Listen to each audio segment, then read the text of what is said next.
Biochar compost నిజంగా బంగారమే. వ్యవసాయం లాభసాటిగా మార్చుకునే క్రమంలో ఇటీవల అందుబాటులో వస్తున్న ఒక పద్ధతే బయోచార్ వినియోగం. దీన్నే మామూలు మాటలో పెట్టే కట్టెబొగ్గు అనొచ్చు అనమాట. పంట వ్యర్థాలతో రైతులు స్వయంగా దీన్ని తయారు చేసుకుని పొలాల్లో వేసుకోవచ్చు. బయోచార్ ఎరువు కాదు, పంట వేసే రసాయన ఎరువు కానీ సేంద్రియ ఎరువు కానీ కనీసం 30-40% ఎక్కువ ఉపయోగపడేందుకు బయోచార్ ఉపయోగపడుతుంది అంటున్నారు స్వతంత్ర శాస్త్రవేత్తలు. మట్టిలో పేరుకుపోయిన రసాయనిక అంశాన్ని తొలగించడానికి, వరి సాగులో మిథేన్ వాయువు కాలుష్యాన్ని తగ్గించడానికి బయోచార్ తోడ్పడుతుంది. ఒకసారి వేస్తే 100 ఏళ్ళ నేలలో ఉండి మేలు చేస్తుంది అన్నమాట బయోచార్. సీజనల్ పంటలకైనా పంట తోటలకైనా బయోచార్ నిజంగా బంగారమే అంటున్నారు. ఇప్పుడు ఏ పొలంలో ఎంత వేయాలి ఎలా తెలుస్తుందంటే, బయోచార్ కంపోస్ట్ని సరిపోయేది ఒక టెస్ట్ ద్వారా మనం విషయం ఎవరిని అడిగి తెలియదు. ఎంత ఎత్తైన ప్రదేశంలో 5 చిన్న మడులు చేసుకుని వాటిలో బయోచార్ కంపోస్ట్ వేరువేరు మోతాదులు వేసి 5 మడులను ఒకే రకం పంటలు సాగు చేయండి. 3 నెలల్లో మీకు ఫలితం తెలిసి పెడుతుంది. ఒక చదరపు మీటర్ విస్తీర్ణం మీరే నిర్ణయించుకొని పక్కపక్కన 5 మడులు తయారు చేసుకుని, అంటే మొత్తం 5 చదరపు మీటర్ల స్థలం కేటాయించండి. ఒక్కో దాని మధ్యలో గట్టు మాత్రం ఎత్తులో బలంగా వేసుకోండి. ఈ విధంగా మన పొలాల్లోనే బయోచార్లు వేసుకుని, మడిలో బయోచార్ కంపోస్ట్ అసలు వేయద్దు. 2వ మడిలో బయోచార్ కంపోస్ట్ 1/2 kg, 3వ దాంట్లో 1 కిలో, 4వ దాంట్లో 2 కిలోలు, 5వ మడిలో 4 కిలోలు వేసి ఈ 5 మడిలో 3 నెలల్లో చేతికొచ్చి ఒక రకమైన పంట పెట్టుకుని కూరగాయల మొక్కలు నాటుకోవాలన్నమాట. ఈ వ్యత్యాసాలు మనం చూసి ఆ ప్రయోగాత్మక సాగు చేసి మనం ఎంత వేయాలో లెక్కేసుకోవాలన్నమాట. కలుపు తీరు, పురుగు మందులు, కషాయ పిలుచుకారి అనమాట, ఎన్ని అంటే తెలుసుకొని బయోచార్ని లాభసాటిగా వేసుకోవాలన్నమాట. ఈ ఒకసారి వేస్తే 100 ఏళ్ళ నేలలో ఉంటుంది అన్నమాట ఈ బయోచార్. వ్యవసాయ వర్గాలు ఈ మధ్య తరచూ వినిపిస్తున్నమాట బయోచార్.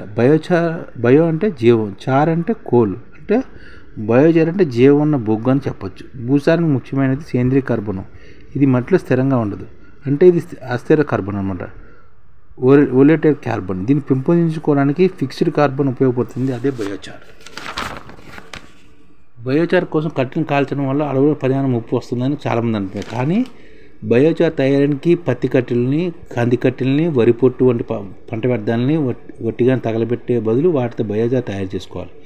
ఊరికే పెరిగే తుమ్మ, సర్కార్ తుమ్మ వంటి కలపతోటి జీడి గింజ పెంకులతో కూడా బయోచార్ తయారు చేసుకోవచ్చు. వరి పొట్టును బాయిలర్లో, హోటల్ పొయ్యిలో కాల్చిన తర్వాత మిగిలే వ్యర్థాలను కూడా బయోచార్గా వాడుకోవచ్చు. ఫలితంగా గాలి సోకేలా లేదా పూర్తిగా గాలి సోకకుండా ప్రత్యేక పద్ధతిలో పెద్దగా పొగ రాకుండా 450-750 డిగ్రీల సెంటీగ్రేడ్ ఉష్ణోగ్రత కాల్చితే ఈ ప్రక్రియనే ఫెరోలిసిస్ అంటారు. తయారయ్యే నల్లని కట్టే బొగ్గువే బయోచార్. ఆరుబయట కట్టెను తగలబెడితే బూడిద మిగులుతుంది. ఈ పద్ధతిలో అయితే బూడిద తక్కువగా, బయోచార్ ఎక్కువగా వస్తుంది. రైతు స్థాయిలో ఇనుప డ్రమ్ములు లేదా కందకం తవ్వి కూడా బయోచార్ని తయారు చేసుకోవచ్చు. బయోచార్ 100 ఏళ్ల పాటు మట్టిలో ఉండి మేలు చేసే సూక్ష్మజీవి రాశికి, పోషకాలకు, మొత్తంగా పర్యావరణానికి ఎంతగా తోడ్పడుతుంది.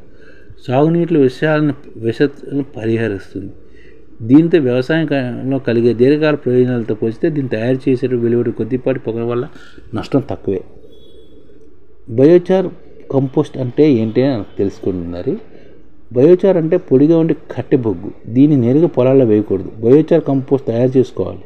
చిటికెడు బొగ్గులో లెక్కలేని సూక్ష్మ రంధ్రాలు ఉంటాయి. నేరుగా వేస్తే మట్టిలోని పోషకాలను బొగ్గు పెద్ద మొత్తంలో పీల్చుకుంటుంది.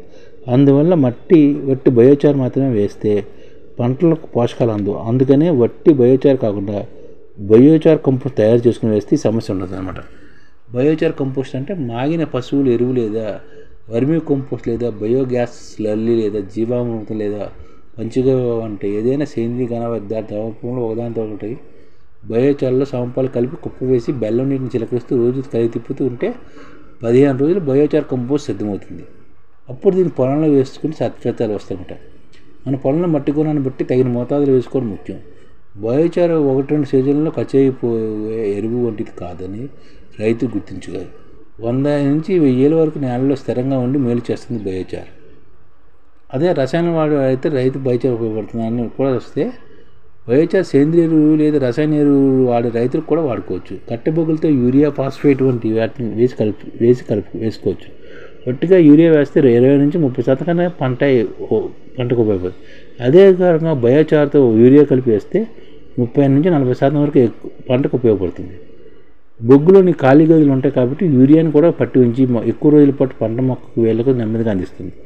వరి సాగుకు ఉపయోగం అంటే వరి పొలాలు నీటిని నిల్వగట్టే పద్ధతి మీద మిథేన్ వంటి హరితవాయువులు గాలిలో కలుస్తూ వాతావరణం అంతగా వేడెక్కిస్తున్నాయి.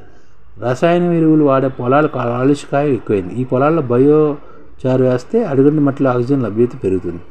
మిథేన్ తర్వాత హరిత గృహ వాయువులు కూడా పీల్చుకుంది. కాబట్టి వాతావరణం జరిగే హాని తక్కువ అవుతుంది. అందుకే బయోచార్ వాడితే కార్బన్ క్రెడిట్స్ పెరిగే డబ్బు ఇచ్చే పద్ధతులు కూడా సమయ భవిష్యత్తులు రానన్నమాట. అందుకని బయోచార్ తోటి కంపోస్ట్ తయారు చేసుకుని వాడుకోవాలన్నమాట. నిజంగా బంగారమే ఇది. బయోచార్తో కంపోస్ట్ చేసుకుని వాడుకోవాలి. ఈ విధంగా తయారు చేసుకోవాలన్నది మనం ఈ వీడియోలో చర్చించాము. దాని విధంగా బయోచార్ కంపోస్ట్ ఉద్దేశం ఏంటంటే భూమి తెలుగు రాష్ట్రాల్లో 1 కోటి మందికి సంఘటిత రంగాల్లో ఏ విధంగా ఉద్యోగాలు ఇవ్వవచ్చు, కనీస నెల జీతం 30,000 వరకు ఏ విధంగా ఇవ్వవచ్చు, ఏ విధంగా చేస్తే ఉద్యోగాలు సృష్టించబడతాయో వివరిస్తూ ఈ ఛానల్ వీడియోలు వస్తాయి. అలాంటి వీడియోలు మీకు కావాలంటే మన ఐడిఎఫ్ భాస్కర్ ఛానల్ని సబ్స్క్రైబ్ చేసుకోండి. ఐడిఎఫ్ అంటే ఇండియన్ డెవలప్మెంట్ ఫోర్స్. ఈ వీడియోలు చూసిన తర్వాత మీకు నచ్చితే లైక్ చేయండి, మీ ఫ్యామిలీ మెంబర్స్కి షేర్ చేయండి, మరియు మీ ఫ్రెండ్స్కి షేర్ చేయండి. Thank you. నమస్కారం.